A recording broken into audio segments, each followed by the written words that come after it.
नमस्कार। दिल बहलाने का सामान न समझा जाए, अब मुझे इतना भी आसान न समझा जाए। प्रसंग क्रमांक 1। घरात खायला नव्हते म्हणून एका आईने आपल्या 2 चिमुकल्यांसोबत विहिरीत जीव दिला। प्रसंग क्रमांक 2। पतीने दारूसाठी घरात होते नव्हते तेवढे पैसे खर्च केले म्हणून पत्नीने गळफास घेतला। प्रसंग क्रमांक 3। कोरोना पॉझिटिव्ह आला म्हणून एका तरुणाने इमारतीवरून उडी टाकून आपली आत्महत्या केली। हे 3ही प्रसंग आपल्याला सध्या स्थितीचे दर्शन घडवतात। आता पहा ना, जिथे मरणं सोपं आणि जिणं कठीण झालं आहे, हा एक अदृश्य व्हायरस 1 नाही 2 नाही 3 नाही तर तब्बल 200 देशातील 3 लाखांपेक्षा जास्त लोकांची बळी घेतो आणि हा मनुष्य स्वतःला बलवान, बुद्धिमान आणि शक्तिमान समजतो। पण मूलतः हा स्वार्थी मनुष्य निसर्गापुढे किती क्षुद्र आणि दुर्बल आहे याची प्रचिती तर संपूर्ण जगालाच आहे। इंग्लंड, अमेरिका, इटली, फ्रान्स, चीन अशा देशांमध्ये तर मैती उचलायला वेळेवर माणूसही सापडत नाही मित्रांनो। म्हणून अच्युत गोडबोले यांच्या शब्दात सांगतो, बदला नाहीतर नष्ट व्हाल। अणुबॉम्बच्या महाभयंकर विनाशातून जपानने आपल्याला जगायचं कसं हे शिकवलं। छोट्याशा व्हिएतनामने आपल्याला जगायचं कसं आणि लढायचं कसं हे शिकवलं। मग मी या कोरोनाचा सामना करत लॉकडाऊन मध्ये का बरं जगू शकत नाही? म्हणून मी कुशल कुमार माडी आपणासमोर विषय मांडणार आहे। लॉकडाऊन मुळे मला जगणं समजलंय। जगणं म्हणजे powerful, positive and progressive thinking in our life.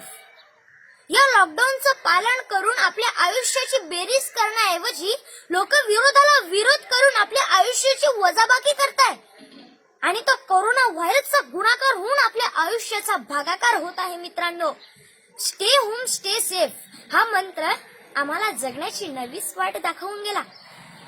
बेवजह घर से निकलने की जरूरत क्या है, मौत से आंखें मिलाने की जरूरत क्या है। बेवजह घर से निकलने की जरूरत क्या है, मौत से आंखें मिलाने की जरूरत क्या है। सबको मालूम है कि बाहर की हवा कितनी कातिल है, सबको मालूम है कि बाहर की हवा कितनी कातिल है, फिर भी कातिल से उलझने की जरूरत क्या है। गीतकार गुलजार यांची ही शायरी आपल्याला जगण्याचा नवाच मार्ग दाखवते। मित्रांनो, तू कसा पण अस पण घरात बस, तू कसा पण अस पण घरात बस, कारण तुला मला भेटण्याचं आवश्यक नाही तर तू असणं जास्त महत्वाचं आहे। निसंदेह ही वेळ ही निघून जाईल। Many problems are the part of life, many problems are the part of life, but solving those problems is the art of life. मित्रांनो, आपल्या जीवनात खूप काही संकटे येतात, पण ती एकटीच येत नाही तर ती सोबत संधीही घेऊन येतात। म्हणून सांगतो, या संधीचं सोनं करा, नाही तर त्या परप्रांतीयांच्या नावाने ओरडत बसाल।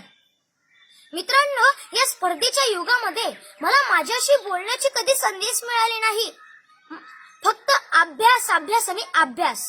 पण या लॉकडाऊन मुळे मला माझ्याशी बोलण्याची, मला ओळखण्याची आणि हो, माझ्या आई वडिलांच्या कष्टाची आणि प्रेमाची मला जाणीव झाली। मित्रांनो, आपल्याला जर आयुष्य चांगलं घडवायचं असेल ना, तर वाईट घडावंच लागतं, हे तर खरंय। आता पहा ना, अनियंत्रित जगणारा मीच माझा रक्षक बनलो आणि हो, चायनीज, भेळपुरी, पाणीपुरी अशा फास्ट फूड शिवाय मी जगायला शिकलो। ऑनलाईन स्पर्धा, ऑनलाईन स्टडी करायला शिकलो आणि हो, 10-20 लाखांची उधळपट्टी करण्याऐवजी 10-20 लोकातही लग्न लागू शकतं हेही मला कळालं। या लॉकडाऊन मध्ये अन्नयज्ञ करणाऱ्या शेतकऱ्यास आणि झोपताना रक्षण करत्या सैनिकास मी नमस्कार करायला शिकलो आणि हो, सोबतच डॉक्टर, नर्स, पोलीस, सफाई कामगार आणि आमचे शिक्षक या खऱ्या देवदूतांना विश्वासनाचा खांद्याला खांदा लावून लढताना पाहिलं। मग मला समजलं की मरणं, जगणं, जिंकणं आणि लढणं किती सोपं आहे ना। तेव्हाच मला कळालं, मग आपण या भारतातून कोरोनाला हद्दपार करण्यासाठी इम्पॉसिबल आहे असं म्हणा, कारण इम्पॉसिबल मध्येच आय एम पॉसिबल हा शब्द आहे। म्हणून म्हणतो जमीन जिंदा रख कबीर जिंदा रख, जमीर जिंदा रख कबीर जिंदा रख, सुल्तान भी बन जाए तभी भी दिल में फकीर जिंदा रख। हौसलों की तरकीश में कोशिश का वो तीर जिंदा रख, हार जा चाहे जिंदगी में सब कुछ, फिर से जीतने की वो उम्मीद जिंदा रख। एवढाच आशावाद मनापासून धन्यवाद।